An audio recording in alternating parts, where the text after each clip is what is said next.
बेमिसाल या 11 साल की कई उपलब्धियों को लेकर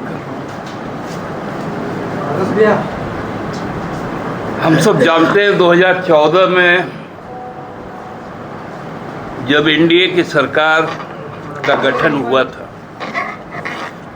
उसमें आप लोग भी सबको बहुत कुछ गवाह होंगे। उस समय हमने कहा था कि भाई ये एनडीए की जो सरकार है ये देश के लिए घातक सरकार का निर्माण हुआ है, क्योंकि एनडीए का मतलब ही एब्रिविएशन उसका जो था वो नेशनल डिजास्टर अलायंस,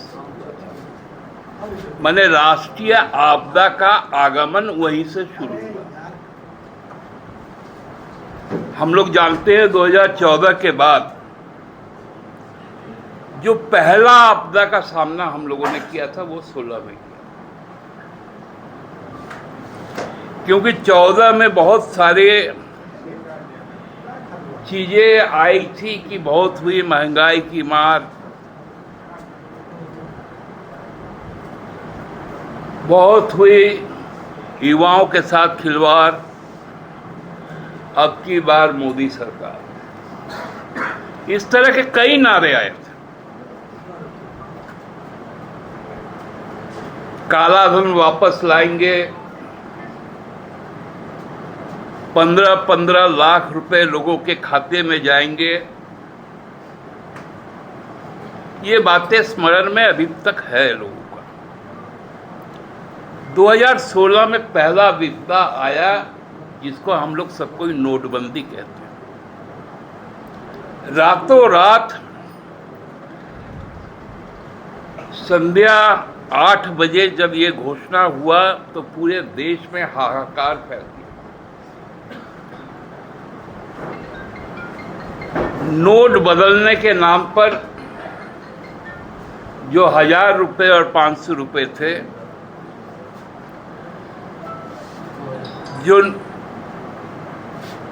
1000 और 500 रुपए थे,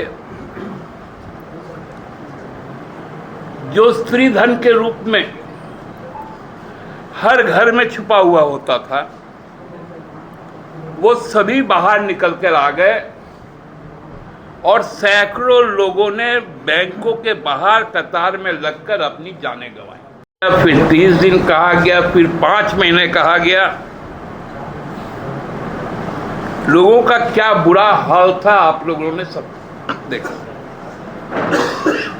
केवल लोगों पर इसका असर नहीं हुआ, इसका असर एमएसएमई पर भी पड़ा कि एमएसएमई में जहां नगद से मजदूर का काम होता था वो काम बंद हो गया और एक क्रांतिकारी कदम हुआ। 1000 रुपये काले धन के रूप में देखने को मिला था उस वक्त हमारे प्रधानमंत्री जी को। उन्होंने उसको डबल करके 2000 रुपया ला दिया। मतलब आपको 1 लाख चलने के लिए यदि 100 का नोट 1000 वाला चाहिए था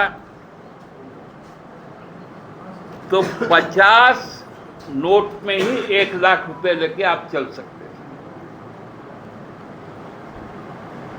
ये कौन सा इकोनॉमिक्स था उस समय? उन्होंने कहा था कि मैं हार्वर्ड से नहीं हार्डवर्क यूनिवर्सिटी से पढ़ के आया।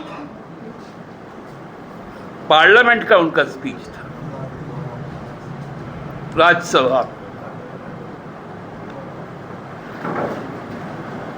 और फिर क्या हुआ कि उसमें चिप लगा रहेगा, काला धन पता चल जाएगा, जमीन के नीचे गाड़े जाएंगे, वहां से भी उठ के आ जाएगा। तमाम उलझुल बातें हुई और उसके बाद नतीजा क्या निकला हम सबको मालूम है कि वो 2000 का नोट भी धीरे धीरे लोगों के पास से हटा लिया गया। 2014 के पहले हमारे देश का जीडीपी में एमएसएमई का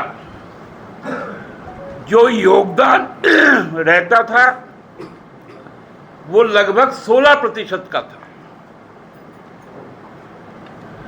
आज वो घट लाइव लगातार के वीडियो को लाइक करें, सब्सक्राइब करें और बेल आइकन को दबाना न भूलें।